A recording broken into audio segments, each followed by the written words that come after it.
I'm Joe Schoendorf, And I'm Magnus Nilsson.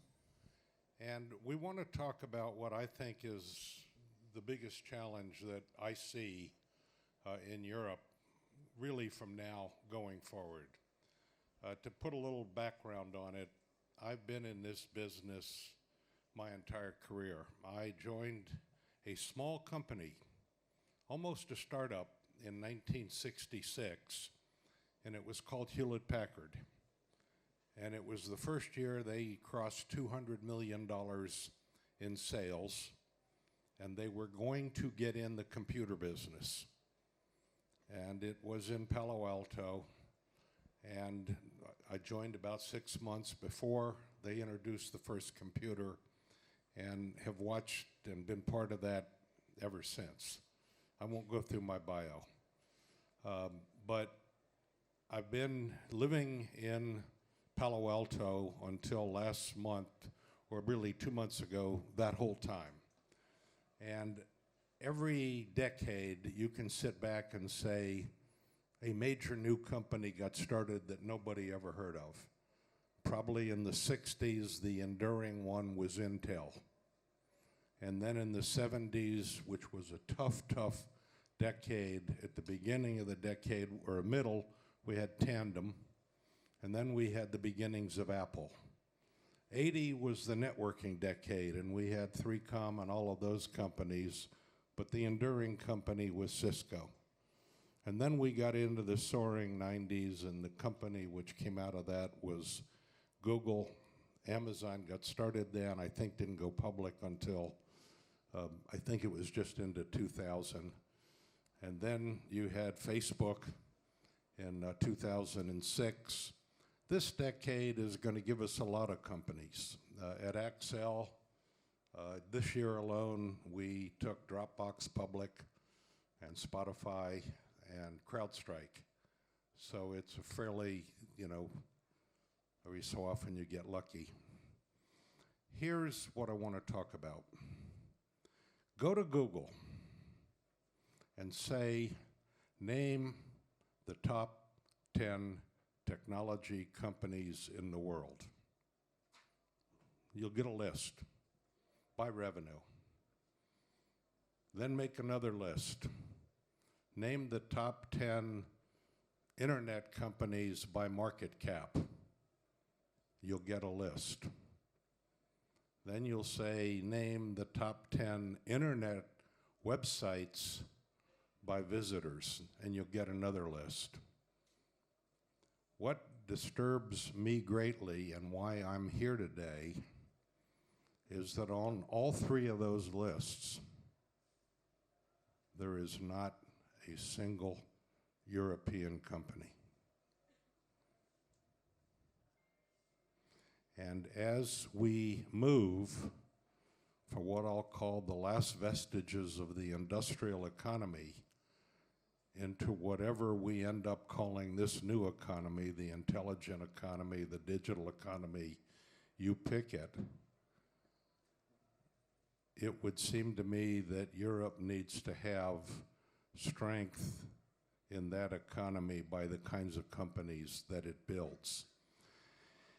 And I've been asking the question for a long time, because this is not a new phenomena.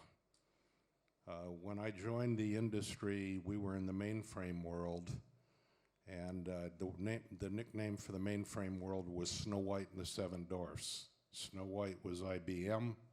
The Seven Dwarfs were 7 companies you haven't heard of anymore, whether you know Burroughs or Sperry Univac, or Honeywell or General Electric. There was one European company, ICL, in the Seven Dwarfs. But as we went through every wave of technology, servers, personal computers, you go right on down the list, they were all either American or increasingly American and Chinese. And so the question is, why? And I'd like to have a discussion about that. And maybe before we start talking, I'll give you a little bit of good news in the form of a very, very funny story that's unfortunately very true.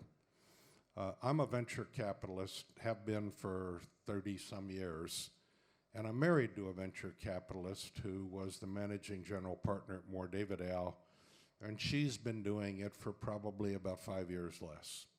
So we're all about venture in our family, and it kind of rubbed off on our kids. We have a daughter who's just in her early 30s. She went to Princeton. She became an electrical engineer. She went to China when she was 18, lived there by herself, learned Mandarin, went back to China after Princeton and taught in the universities, speaking both Mandarin and English, came back and went to Stanford and became double-E computer architect. We live just on the edge of the Stanford campus, so every Monday night we'd have a house full of kids that were only focused on one thing, and that was starting a company. Finally, we sat her down and we said, Megan, all right, you've done this and this and this and this. What do you want to do? She said, Dad, Mom, I'm going to work for startup. Okay, so we can't say no to that because that's been our business. And my wife, being the more pragmatic one in the family, said, well, before you go to work for a raw startup, why don't you think about going to spend a couple of years at Facebook or Google? I mean, your dad was involved in Facebook, and he can call Mark, and Cheryl would love to meet with you. And my wife used to work for Eric Schmidt before he became the CEO of Google. And my daughter looks at us, and she said, Mom, Dad, why would I want to go to work for Facebook or Google? And I said, what do you mean, hon? She said, those are old companies. I had to reach under the table and grab my wife's knee so she didn't say the wrong thing at that point. But I'm sitting there thinking, I've been here for 52 years, and my daughter's telling me that Facebook is an old company.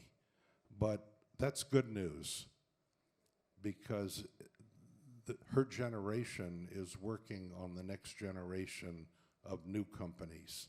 And I can tell you from the activity level that I see in Silicon Valley, there are going to be a whole set of companies. I think the discussion should be, how's Europe going to play in that game, and what do we need to do? Well, it's a big question.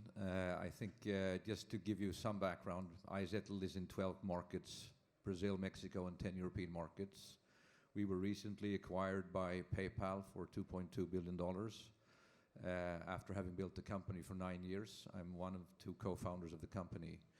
And when we started out, we were really looking to, the vision was really, helping small businesses succeed in the world of giants. It was payments, it was software. And we wanted to build a global company without question. And if you're born in Sweden, 10 million inhabitants, in your DNA is if you start a company, you're going to go international. And the one thing that sort of, we set out very early on was, how do we get into the US? We started in Sweden, obviously, but and then I think we waited to go to the US for maybe the wrong reasons. But the big thing that we had in mind, of course, was that is the big advantage for US companies, as it is for Chinese these days, a huge home market that is fairly unified, and from a regulatory point of view, also quite unified. And that is really the challenge that you have as a European startup if you want to compete with a US sort of, and just go like for like in time-wise. And so you tend to go to your home country, and then you add maybe something that is close by, in our case, Norway, Denmark, Finland, then you go UK, and so on. And a lot of things have happened in the EU, which I find very good. We have been able to passport our licenses so that we could go across Europe. That's perfect. But what you find very quickly is that in many countries there are lots of other regulations that play against you, that are really trying to work for the local community. And I would say that, you know, the initiatives taken here in France, it's really good. And I think in terms of, you know, trying to talk about Europe as a strong point, I'm not so happy about actually talking about France only as a strong point. So the responsibility for initiatives like the ones that President Macron has taken, those initiatives need to be pan-European and really forceful, and it goes across a range of areas. Taxation, both from a talent point of view, it's about options being unified across the markets. It's VAT. I mean, there are so many different things that you meet as an entrepreneur when you try to establish yourselves in a market which is seemingly trying to be unified, but there is a lot of work to be done, and if we're to succeed, it's also a political problem, right? So in every single country in Europe, you will find that there is a lot of, you know, nationalistic movements. So a politician has to be able to be strong enough to stand above that and work for a pan-European sort of perspective. And you know, I don't see that everywhere. But that to me is really key, is to unify regulation and not go too far with regulation, which is a temptation when you start looking at regulators and what they try to do. How many people here are working, starting companies? Raise your hand. And how many of you are in the venture side of the business providing financing? All right, so here's the challenge.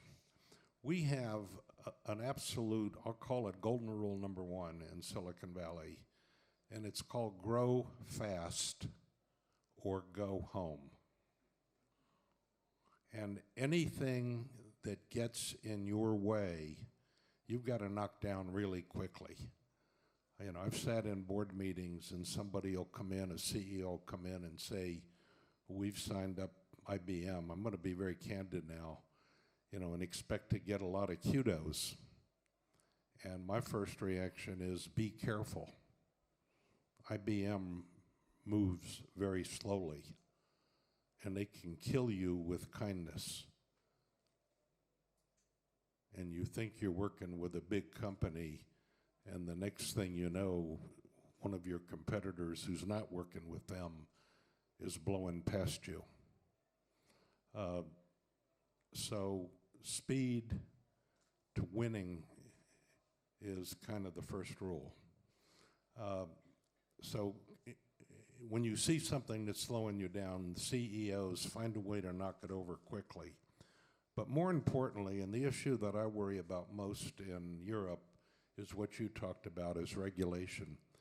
I had dinner with your president last night, probably now the fifth dinner that we've had in the last, well, actually going back to when I met him when he was Holland's economic advisor. And I will tell you, he understands. But regulation is the problem. It is a significant problem, and you've got to find a way to get it out of the way.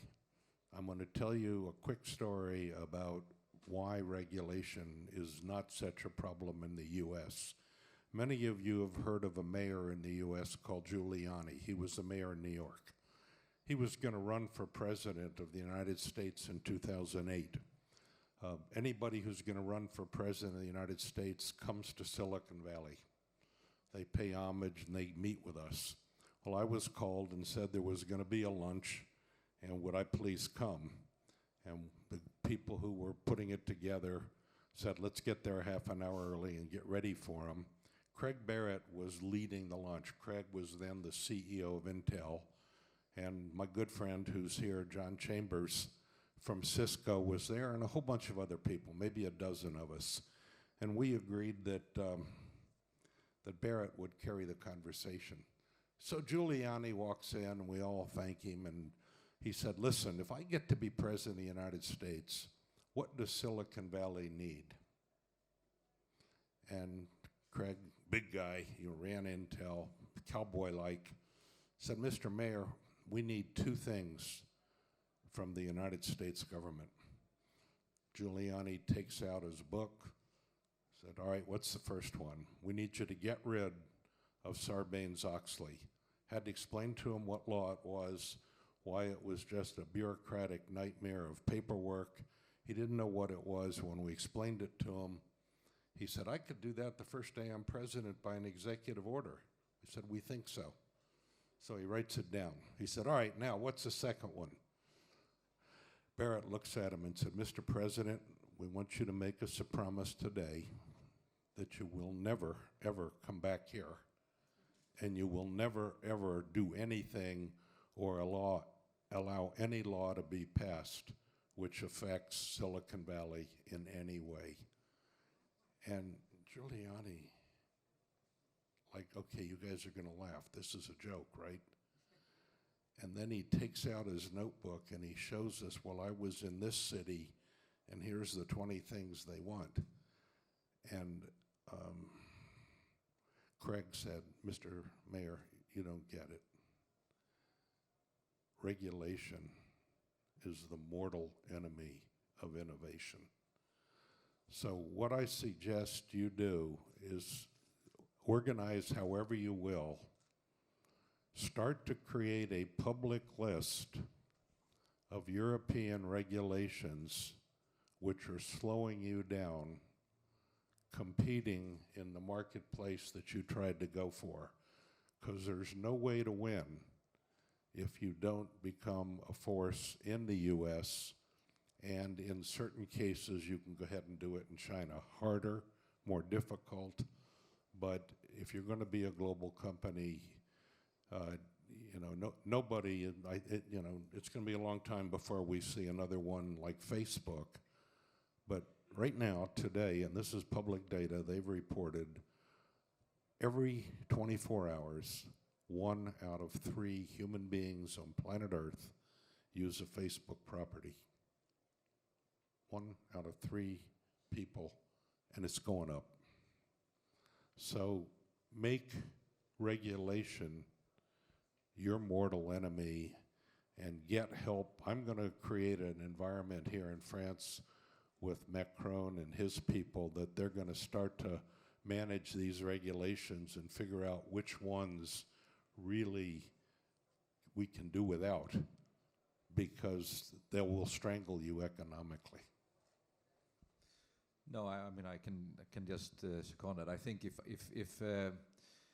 we had been, if I were to redo IZettle today and start over, like I did 9 years ago, I think I would have been more decisive in moving into the U.S. What has happened now is that we've built a great company without the U.S., but we've been acquired by a company that is great in the U.S. So I think that is an absolute requirement if you really want to be successful long term, that you cover that market too. Well, look, we have a little bit of time left, and there's an awful lot of things I could share with you, but are there 1 or 2 pressing questions that you'd like to ask us or challenge us with what you've heard? Right up here. What do you think of what Donald Trump is doing now? And do you think it could affect companies that would settle in the US in the future? For example, for just visa matters. Just to get a visa if you want to start a company. The U.S. has got a lot of problems, and Trump he's not a person who is popular, but he is a person who is effective, i.e. he's gotten a lot of things done that haven't gotten done before, but he's also got, because he's doing that, he has one of the lowest approval ratings going. We're working hard with him to make sure he understands that over 50% of the people who work in Silicon Valley come with a foreign visa. And any one of the companies I'm involved with actually looks like a United Nations, and it's a great thing. And I understand that, and we're putting pressure on. And he sometimes takes big sweeps and then backs off as he understands the facts. But I would say to you, you have 5,000, according to Hollande's work when he was there, you have 5,000 Frenchmen working in senior management jobs in Silicon Valley, either CEOs or reporting to a CEO. Bring those people home and figure out what they've learned and use the skills that they have to build French companies. That's what needs to happen. Remember, the goal is one of those lists, and I think all of those lists should have one or more European companies on it. And intellectually, you have the ability to do it. Remember, entrepreneur is a French word. You've got one thing that I see blocking you, and that's the regulation that your governments are putting upon you without understanding the impact. So push back on that. No, I have nothing to add to that, actually. Any other questions? We'll take one more right here.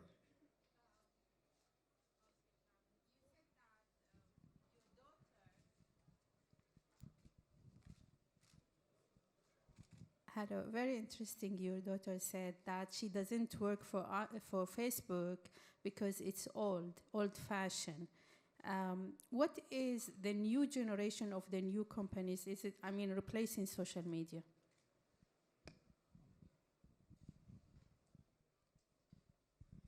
There are more new big things going on right now. She went to work for her first company was Relate IQ, which became so she goes to work for Relate IQ. Didn't ask mom or dad a thing about it. When she told me, I had to smile because Accel Partners was an investor in it. And so I called my partner that night and I said, hey, Ping, my daughter's going to work for Relate IQ. He says, she really went to a good one. You know, partners will tell you if it's troubled or if it's good. And then about 9 months, almost a year later, and I knew this was going to happen because I'd heard it at partners meeting, she comes home and she's crying. And I said, all right, here it comes. I said, what's wrong, honey? She said, Daddy, a big company bought us today, and it's not going to be fun anymore. And I said, who was that? She said, I knew, but I had to pretend I didn't. She said, well, Salesforce. I said, oh, Benioff, he'll leave you alone. Mark used to work with me when I was VP of marketing at Apple. And he buys these companies, and he probably won't even come down for 3 months. And then you're going to be a key part of his thing that he's talking about, Einstein. You know, don't worry about it. And it worked out pretty good, and she stayed until her vesting's finished. And then she's off working on another AI company, which just got rolled up. So that's a huge area. The edge is a huge area. You've got 5G coming. 5G is now turning on in certain parts of the US, and it's going to pick up. That changes everything. You start looking at the Internet of Things.